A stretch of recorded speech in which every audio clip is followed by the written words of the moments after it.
Hello and welcome to Access Sportsnet. Lakers driven by your Southern California Honda dealers. I'm Chris McGee. I got Meta World Peace, Big Game James Worthy, Allie Clifton. We have Brez and Trudell handling the post-game interviews. The Lakers lose a tough one, a close one on the road to Memphis. I do want to show you guys that last possession with the Lakers down 3. We will start with that. Big Game James.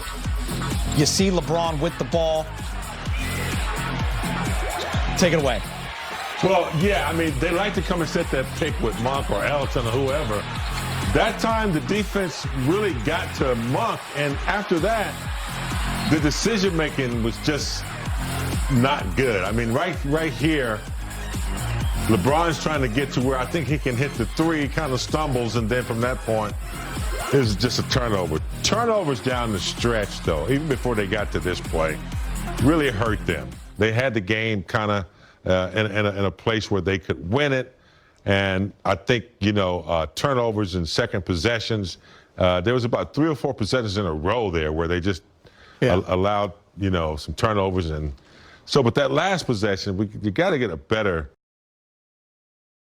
shot or either get a quick 2. I don't know. I mean, but you can't leave the game without getting the shot. That's just not acceptable. James, over your shoulder, we'll play it again. Manny, our director, we'll roll that in. And Meta, Allie, you guys can take a look at it as well. I'm trying to see. You see Russ in the corner.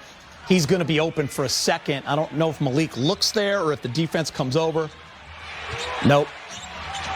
Yeah, you got it. He had to be able to know that Russ was over there, and it should have been a catch. He never really did look. It had to be a catch and pass right away. I'm not sure where he was going, penetrating when they needed 3. They trust each other. This is where we ask Russ to trust, the bench players or the young players. But now you got to trust that Russ is wide open. He's gonna make that shot.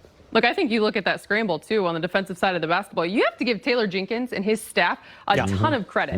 The more and more you watch the Memphis Grizzlies, they are for real. They all buy into the system, they understand expectations, and they don't quit. The scramble there, and especially down the stretch of the last handful of minutes, the way in which they continued to impose their will on the Lakers, that right there is a reflection of kind of what we saw over the last 5. I'm actually glad you brought that up because really, we're just showing you that one play, and you'll see the rest during the highlights. But it is about execution.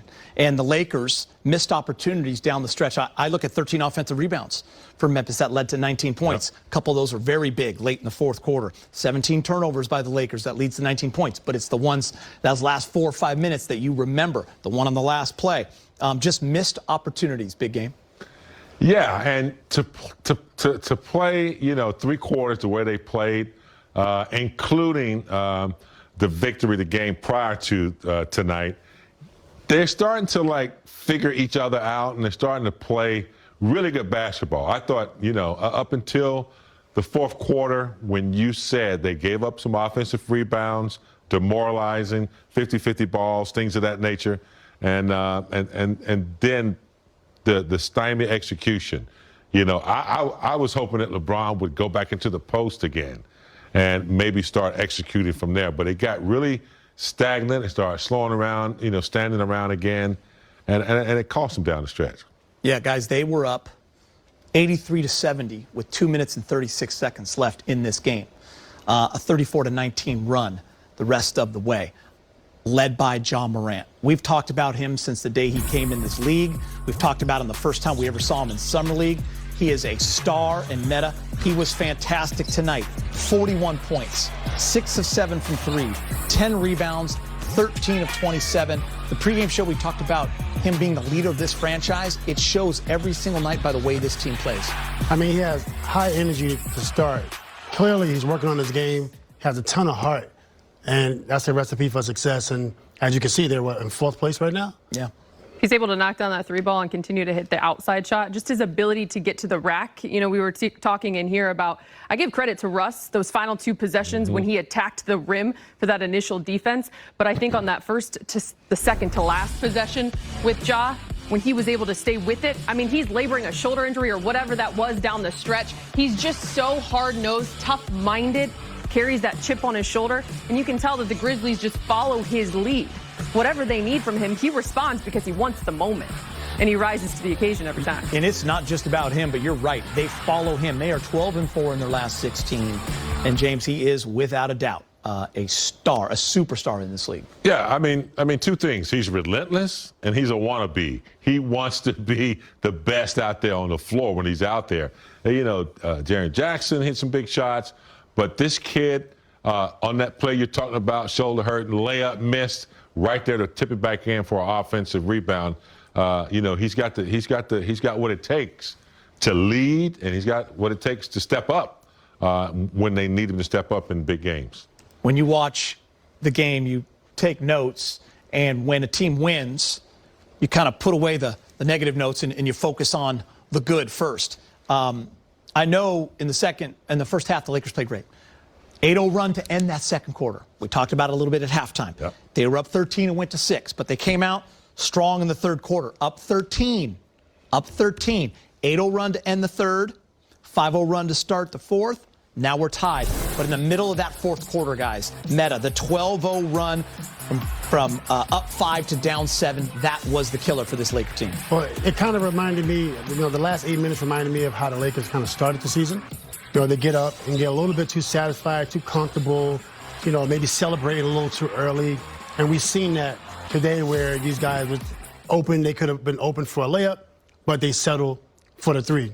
Rather than the guy close you out, they run past you, take 2 dribbles, get into the paint, kick it, or get the layup versus celebrating, a little bit too early. Yeah, I think halftime saved them a little bit because Memphis had that run in the end of the second quarter, and we were talking about it. They had a 6-point lead. The momentum was on Memphis' side. They got a little break at halftime, came out in the third quarter, put it together, and then Memphis had that other run. Well, the Lakers didn't have another break to save them. That momentum kind of kept going into the fourth quarter for Memphis, and we went back to, maybe not executing as well as we could, gave up some turnovers that just cost us down the stretch, and they were able to capitalize on that. That gave them that energy, and from that point, they thought they could win, and then it was just a matter of who was going to execute down the stretch and who was going to stop who, and Memphis was able to, overcome. I understand that back-to-backs are nothing new in the NBA, but when you see how this one kind of played itself out down the stretch, it's hard not to look at the lack of attention to detail, the focus, and when you're already with a shortened bench, which is no excuse, and you're playing a team like the Memphis Grizzlies where the margin for error is that much smaller in general, you think of the focus that may have got away from them, the careless turnovers. Though they had an opportunity to win this game, it's just the little things. It comes down to the details that they weren't able to kind of dot the I's, cross the T's in terms of getting